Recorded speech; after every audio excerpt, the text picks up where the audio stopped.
രാഹുൽ മാങ്കൂട്ടത്തിൽ വിവാദം കോൺഗ്രസിനെ ഒരു രീതിയിലും ബാധിച്ചിട്ടില്ല എന്നതാണ് വാസ്തവം.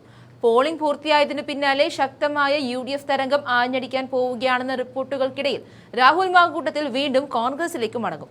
ഈ തെരഞ്ഞെടുപ്പിൽ പരസ്യമായി കോൺഗ്രസിന് വേണ്ടി മാങ്കൂട്ടത്തിൽ ഇറങ്ങിയിട്ടില്ലെങ്കിലും സമൂഹ മാധ്യമങ്ങളിലൂടെ രാഹുൽ മാങ്കൂട്ടത്തിൽ പ്രവർത്തനങ്ങൾ നടത്തിയിരുന്നു. തെരഞ്ഞെടുപ്പുമായി രാഹുൽ മാങ്കൂട്ടത്തിൽ പങ്കുവച്ച പോസ്റ്റുകൾക്ക് ലഭിച്ചത് മുഖ്യമന്ത്രി പിണറായി വിജയന് ലഭിച്ചതിനേക്കാൾ റീച്ചാണ്.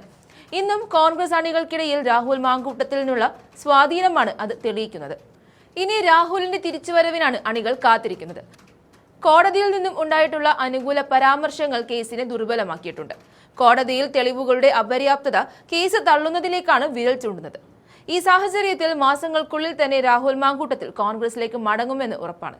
പല നേതാക്കന്മാർക്കും പക്ഷേ നേരം വെളുത്തിട്ടില്ല എന്ന് പറയേണ്ടി വരും. കാരണം ഇന്നും അവർ രാഹുലിനെ മൈൻഡ് പോലും ചെയ്യുന്നില്ല. കോടതിക്ക് പോലും രാഹുൽ മാങ്കൂട്ടത്തിൽ നിരപരാധിയാണ് എന്നതിൽ സംശയമില്ല.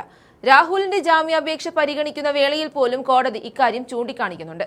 എന്നാൽ കോടതിയിൽ കേസ് തെളിയുന്നതുവരെ രാഹുൽ മാങ്കൂട്ടത്തിൽ കുറ്റാരോപിതനാണെന്ന് പറയുന്ന ഒരു കൂട്ടം നേതാക്കന്മാർ ഇന്നും കോൺഗ്രസിനുള്ളിലുണ്ട്.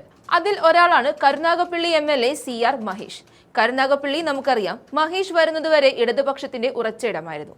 എന്നാൽ ഇന്ന് തുടർച്ചയായി മഹേഷ് അവിടെ നിന്ന് ജയിക്കുന്നുണ്ട്. അതിന്റെ കാരണം ഈ തിരിച്ചറിവുകൾ മഹേഷിനുണ്ടെന്നത് കൂടിയാണ്. നേരത്തെ പറഞ്ഞത് പ്രകാരം ഒളിഞ്ഞിരുന്നുകൊണ്ട് രാഹുലിന് പിന്തുണ കൊടുക്കുന്ന നിലപാടല്ല മഹേഷിനുള്ളത്. പരസ്യമായി തന്നെ പിന്തുണ കൊടുക്കുന്നുണ്ട് മഹേഷ്. കഴിഞ്ഞ ദിവസം രാഹുലിന്റെ വീട്ടിലെത്തിയാണ് മഹേഷ് പിന്തുണ അറിയിച്ചത്. ഏറെ നാളുകൾക്ക് ശേഷമാണ് രണ്ട് നേതാക്കളും കണ്ടുമുട്ടുന്നത്. ഈ സന്തോഷം രാഹുൽ മറച്ചുവെച്ചില്ല. ഇരുവരുമുള്ള ചിത്രങ്ങൾ ഫേസ്ബുക്കിൽ പങ്കുവെച്ചുകൊണ്ട് രാഹുൽ മാങ്കൂട്ടത്തിൽ ഇങ്ങനെ എഴുതി: കരുനാഗപ്പള്ളിയിൽ എന്തുകൊണ്ട് CR മഹേഷിന് എതിരാളികളില്ല എന്ന് ചിന്തിച്ചിട്ടില്ലേ? ഒറ്റ കാരണമേ ഉള്ളൂ, ആളുകളുടെ മനസ്സിൽ ആഴത്തിൽ സ്നേഹത്തിനെ വേരുറക്കുന്നവനാണ് ഈ മനുഷ്യൻ. ചേർത്ത് നിർത്തുന്ന ഒരുത്തൻ. പ്രിയപ്പെട്ട CR ഇന്ന് വീട്ടിൽ വന്നപ്പോൾ ഇതായിരുന്നു രാഹുലിന്റെ വാക്കുകൾ.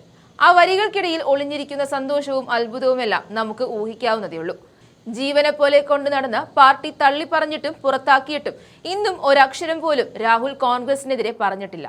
അതുകൊണ്ട് തന്നെ കോൺഗ്രസിൽ നിന്ന് പുറത്തു വരുന്ന നിമിഷം തന്നെ രാഹുൽ മാങ്കൂട്ടത്തിൽ കോൺഗ്രസിലേക്ക് മടങ്ങിയെത്തുമെന്ന് ഉറപ്പാണ്. CRനെ പോലെ പിന്തുണ നൽകുന്ന ഒരു കൂട്ടം നേതാക്കന്മാർ ഇന്നും പാർട്ടിക്കുള്ളിലുണ്ട്. ഏറെ നാളുകൾക്ക് ശേഷം രാഹുലിനെ കണ്ടതിന്റെ സന്തോഷം കരുനാഗപ്പള്ളി MLAയും മറച്ചുവെച്ചില്ല. ആ ചിത്രങ്ങൾ അദ്ദേഹവും ഫേസ്ബുക്കിൽ പങ്കുവച്ചിട്ടുണ്ട്. ഒന്നും മറയ്ക്കാനില്ലെന്നും രാഹുലിനെ അംഗീകരിക്കുന്നു എന്നതിനുമുള്ള തെളിവാണ് ഈ ചിത്രങ്ങൾ. നേരത്തെ രാഹുൽ മാങ്കൂട്ടത്തിലിനെ തിരിച്ചെടുക്കുന്ന കാര്യം കോൺഗ്രസ് തീരുമാനിക്കുമെന്ന് യൂത്ത് കോൺഗ്രസ് നേതാവ് അബിൻ വർക്കിയും പറഞ്ഞിരുന്നു. ഉചിതമായ സമയത്ത് പാർട്ടി ഉചിതമായ തീരുമാനമെടുക്കുമെന്നും തനിക്ക് ഏതെങ്കിലും തരത്തിലുള്ള റോൾ ഇല്ലെന്നും അബിൻ വർക്കി പറയുന്നുണ്ട്.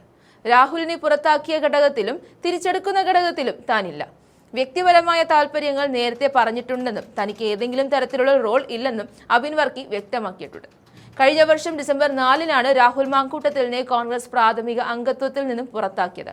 പിന്നാലെ ജാമ്യാപേക്ഷയുമായി പലകുറി കേസ് കോടതിയുടെ മുമ്പിലെത്തിയിട്ടും രാഹുൽ മാങ്കൂട്ടത്തിന് അനുകൂലമായ പരാമർശങ്ങളാണ് കോടതിയിൽ നിന്നും ഉണ്ടായത്. രണ്ടു കൂട്ടരും സമ്മതത്തോടെ പുലർത്തിയിരുന്ന ബന്ധം എങ്ങനെ ബലാത്സംഗമാകും എന്നാണ് കോടതി ചോദിച്ചത്. കോൺഗ്രസിലെ ചില വനിതാ നേതാക്കളും ഇക്കാര്യം ചൂണ്ടിക്കാട്ടിയിരുന്നു. പിന്നീട് ഒരാൾ മറ്റൊരാളുടെ ശത്രുവാകുമ്പോൾ ചെയ്തതെല്ലാം കുറ്റകൃത്യങ്ങളായി മാറുന്ന കാഴ്ചയാണ് കാണുന്നത്. രാഹുൽ മാങ്കൂട്ടത്തിൽ MLAക്കെതിരെ സംഭവിച്ചത് ഇത് തന്നെയാണെന്ന് പറയേണ്ടി വരും. ഇക്കാര്യം ഹൈക്കോടതിയും അടിവരയിട്ട് പറയുമ്പോൾ രാഹുൽ മാങ്കൂട്ടത്തിൽ MLA സർവത്ര സ്വതന്ത്രനാവുകയാണ്. രാഹുൽ വിഷയത്തിൽ പൊട്ടിത്തെറിച്ചാണ് മാസങ്ങൾക്ക് മുമ്പ് കോടതി പ്രതികരിച്ചത്.